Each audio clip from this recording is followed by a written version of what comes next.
नमस्कार दोस्तों, कैसे हैं आप सब। आप सभी को राधे राधे। जय कुंज बिहारी, जय श्री हरिदास। गुरु ब्रह्मा गुरु विष्णु गुरुदेवो महेश्वरा, गुरु साक्षात परब्रह्म तस्मै श्री गुरुवे नमः। माघ मास महात्म अध्याय 22। इतना कहकर भगवान अंतर ध्यान हो गए। जब देवनिधि कहने लगे, हे महर्षि, जैसे गंगा जी में स्नान करने से मनुष्य पवित्र हो जाता है, वैसे ही भगवान की इस कथा को सुनकर मैं पवित्र हो गया। कृपया करके उस स्तोत्र को कहिए जिससे उस ब्राह्मण ने भगवान को प्रसन्न किया। लोमस जी कहने लगे कि उस स्तोत्र को पहले गणों जी ने पढ़ा। उनसे मैंने सुना, हे प्रिय, यह स्तोत्र आध्यात्म विद्या का सार, पापों का नाश करने वाला है। वासुदेव सर्वव्यापी चक्रधारी सज्जनों के प्रिय जगत के स्वामी श्री कृष्ण को नमस्कार है। जब स्तुति करने वाला किसी स्तुति की जाए तब सभी जगत विष्णुमय हो तो किसकी स्तुति की जाए। जिस भगवान ने श्वास वेद है, फिर कौन सी स्तुति उनकी प्रसन्नता के लिए की जा सकती है। जिसको वेद नहीं जान सकते, न वाणी न मन जान सकता है, उनकी स्तुति में अज्ञानी क्या कर सकता है। सारा चर अचर संसार जिसकी माया के चक्र में घूमता रहता है, इसी से हे प्रभु आप चक्रधारी कहलाते हो। ब्रह्मा विष्णु आप ही हो। सारे जगत को उत्पन्न करने वाले ब्रह्मा को आप उत्पन्न करने वाले हो। जब जीव शरीर को धारण करता है तब उसमें ज्ञान उत्पन्न होता है। तुम सब सुखों के दाता हो, इसमें कोई संदेश नहीं है। आपसे संपूर्ण सुखों को देने वाली बुद्धि उत्पन्न होती है। आप ही 5 कर्मेंद्रिय, 5 महाभूत तथा मन के विविध भावक हो। ब्रह्मा विष्णु रुद्र की कल्पना से आप संसार की कल्पना प्रकार करते हो, जैसे पिता पुत्र की। कवियों में जो रूप शोभा देता है, उस निर्गुण विष्णु को मैं नमस्कार करता हूँ। जिसमें ज्ञान रखने से श्रुतियों में कहे हुए कर्मों को लोग करते हैं, उस परम ब्रह्मा को मैं नमस्कार करता हूँ। मैं उस सतरूप हरि को, जिसकी योग लोग सब प्राणियों की आत्म रूप में देखते हैं, उपासना करते हैं, जिसको अदैत्य कहते हुए गाते हैं और यज्ञ करते हैं, उस माधव भगवान को मैं नमस्कार करता हूँ। मनुष्यों को माया तथा मोह में पैदा हुए विचित्र आभास, अहंकार तथा ममता को जानकर खो देते हैं, उस भगवान को मैं नमस्कार करता हूँ। संसार में मनुष्यों के मोह रूपी वायु से सदा भभकने वाली ज्वाला आपके चरण कमल की छाया पहुँचने से नहीं जलाती। जिसके स्मरण मात्र से मोह, अज्ञान, रोग, दुख दूर हो जाते हैं, उस अनंत रूप को मैं नमस्कार करता हूँ। जिसमें मिल जाने पर और कोई दूसरे की इच्छा नहीं रहती, जिनको जानकर अद्वैतवादी आत्मा को देखते हैं। यदि विष्णु शब्द का अर्थ और उसके विषय का ज्ञान एक ही होता है, तो इस सत्य से हे माधव, इस संसार की माया में फंसकर तेरे ही ध्यान में रत रहता। यदि वेदांत दर्शन से भगवान सारे संसार में व्याप्त हों, तो इसी सत्य से भगवान में भरी विविध भक्ति हो तो बीज नहीं है, तो भी बिना बीज के स्वयं विद्यमान है। सो वह विष्णु भगवान रूपी रंग से हमारे बीज के टुकड़े टुकड़े, जो कि सृष्टि, स्थिति तथा लय के लिए ब्रह्मा विष्णु महेश 3 रूप धारण करते हैं और कार्य में सत, रजत और तम, इन 3 गुणों में विद्यमान है, वह भगवान मुझ पर प्रसन्न हो।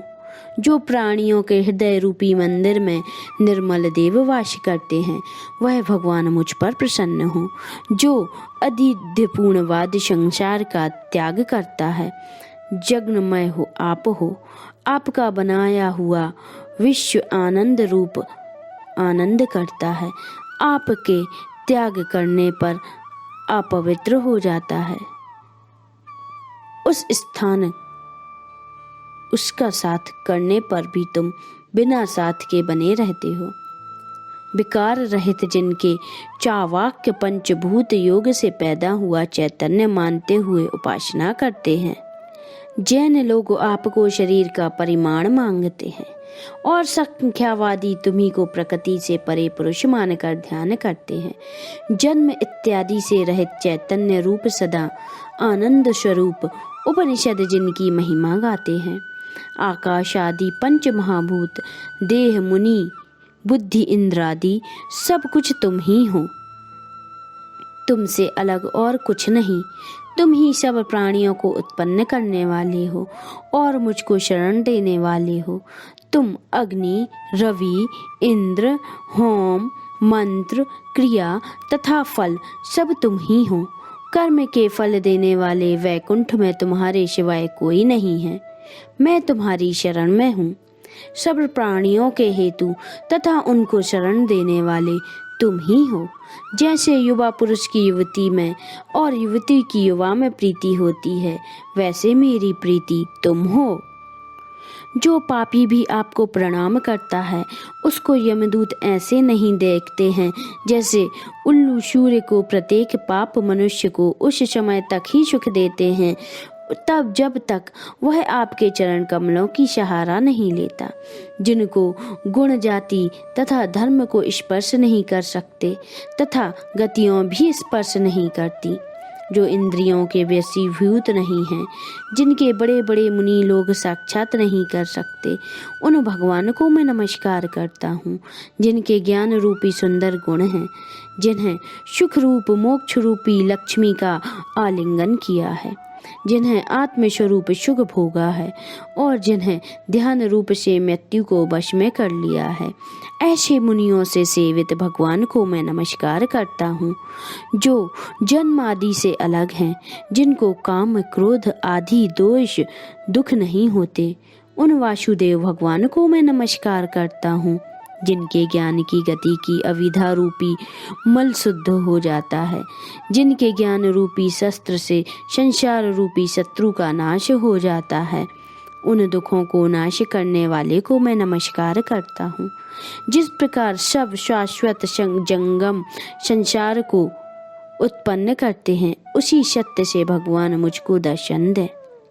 इस प्रकार उनकी सच्ची भक्ति देखकर भगवान ने प्रसन्न होकर उस ब्राह्मण को दर्शन दिए और ब्रह्मा की स्तुति से प्रसन्न होकर तथा उनको वरदान देकर भगवान अंतर ध्यान हो गए और ब्राह्मण कृत्य कृत्य होकर भगवान में लीन हो गया और शिष्यों के साथ स्तोत्र पढ़ता हुआ तपोवन में रहने लगा। जो कोई स्तोत्र को पढ़ता अथवा सुनता है, उसकी बुद्धि पाप में नहीं लगती और न ही बुरा फल देखता है। इसके कीर्तन से मनुष्यों की बुद्धि तथा मन और इंद्रियां स्वस्थ होती हैं। जो भक्ति पूर्वक इसके अर्थ को विचार कर इसका जप करता है, वह वैष्णव पद प्राप्त होता है। इसके सदैव पढ़ने से मनवांछित कार्य सिद्ध हो जाते हैं। मनुष्य सुपुत्र पाता है तथा धन, पराक्रम और चिरायु प्राप्त करता है। इसके पाठ से बुद्धि, धन, यश, कीर्ति, ज्ञान तथा धर्म बढ़ते हैं। दुष्ट ग्रहों की शांति होती है। यह व्याधि व अनिष्टों को दूर करता है, दुर्गति से तारता है। इसके पढ़ने से सिंह, व्याध, चोर, भूत, देव, पिशाच तथा राक्षस का भय नहीं रहता। जो भगवान का पूजन करके इस स्तोत्र को पढ़ता है, वह पापों से ऐसे ही अलग रहता है जैसे जल पंख से कमल। जो इस स्तोत्र को एक काल, 2 काल या 3 काल पढ़ता है, वह अक्षय फल प्राप्त करता है। जो मनुष्य प्रातः काल इस स्तोत्र का पाठ करता है, वह इस लोक और परलोक में अक्षय सुख पाता है। वेदत्वती का बनाया हुआ यह स्तोत्र भगवान को अत्यंत प्रिय है और भगवान के दर्शन कराने वाला है। योग सागर नामक यह स्तोत्र परम पवित्र है। जो कोई भक्ति पूर्वक इसको पढ़ता है, वह विष्णु लोक को जाता है। अब पिशाच मोक्ष की कथा कहते हैं। माघ मास महत्तम का 22वां अध्याय संपन्न होता है। आगे की कथा का श्रवण हम 23वें अध्याय में करेंगे।